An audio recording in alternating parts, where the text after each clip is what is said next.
Today on Will Bake for Food, we're gonna make these delicious chocolate dipped shortbread cookies. Only food for me. Food, food, food.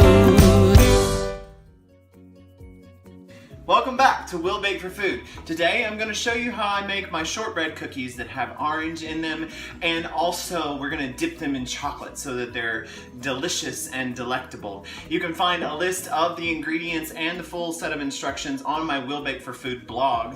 Now, let's get started. The first thing that we have to have is butter. Shortbread does not have any binder other than the fat from the butter. So we don't have egg or any of that kind of stuff. So I've got 3 sticks of room temperature butter and stick them in my stand mixer. Now, first question I always ask when I say room temperature is, how warm is the room? Because sometimes if you're making buttercream, your butter needs to be, as hot as a shack in Jamaica. But for here, our house is about 64 to 68, and it's been sitting out for at least 4 hours. So what we're gonna do is break this apart just a little bit. Once it's kind of coated the sides of your bowl, then you're ready to start incorporating the sugar. So I've got a cup of sugar here. Then I'm gonna just pour right in. Some people like to use caster sugar. There is a lot of tutorials out there that actually use confectioner's sugar, but I like this recipe. What you have to make sure is that the sugar gets dissolved into the butter, basically.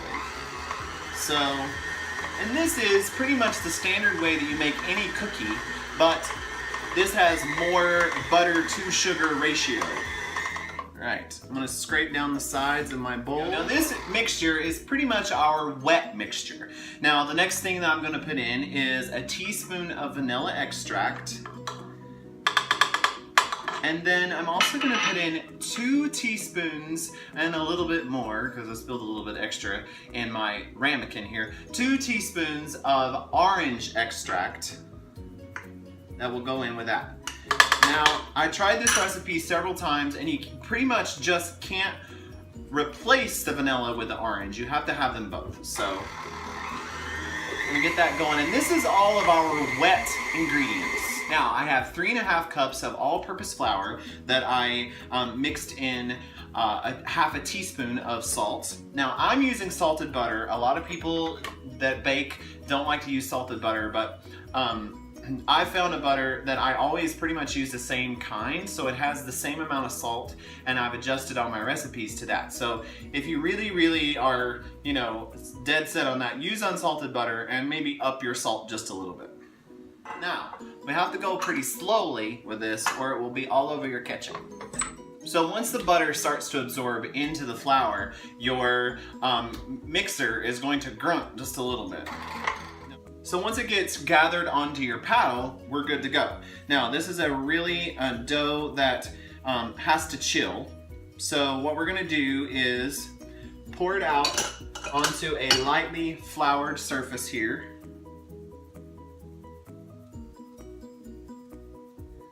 And then just bring it together. So now my hands are clean. Just gonna kind of pull it together.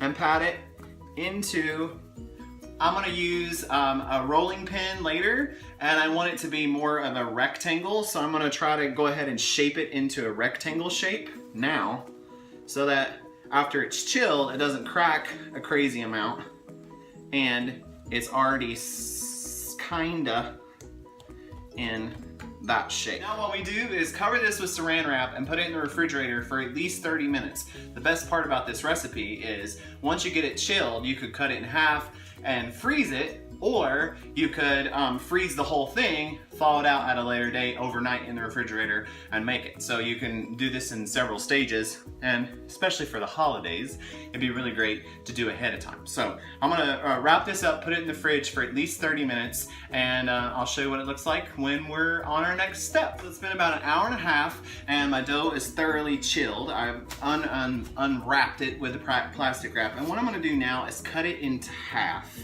so that I can only work with half of it at a time. Now you could probably do this step before you put it into the refrigerator if you wanted to. And what you can do is freeze this half and not worry about it. And have it for later. So, what we want to do is start to roll out our dough.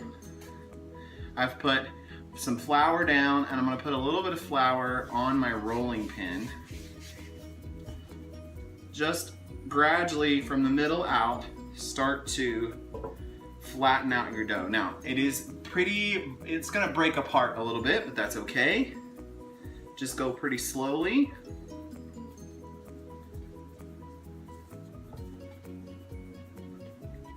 And I have this great rolling pin that has these depth markers on the end of it. So it's really cool to know how deep or how thick, I guess, your dough is going to be. You want it about a 1/2 inch thick. My markers here are 3/8 inch. Okay. And it did break apart a little bit, but that's okay.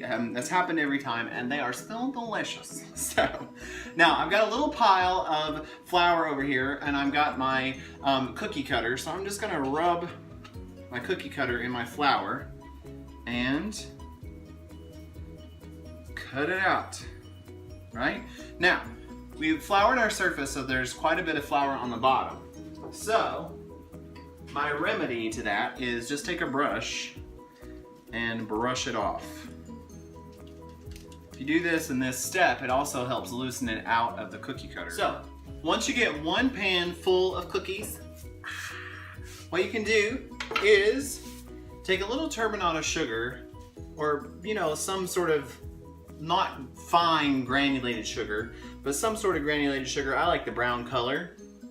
And just sprinkle it right on top.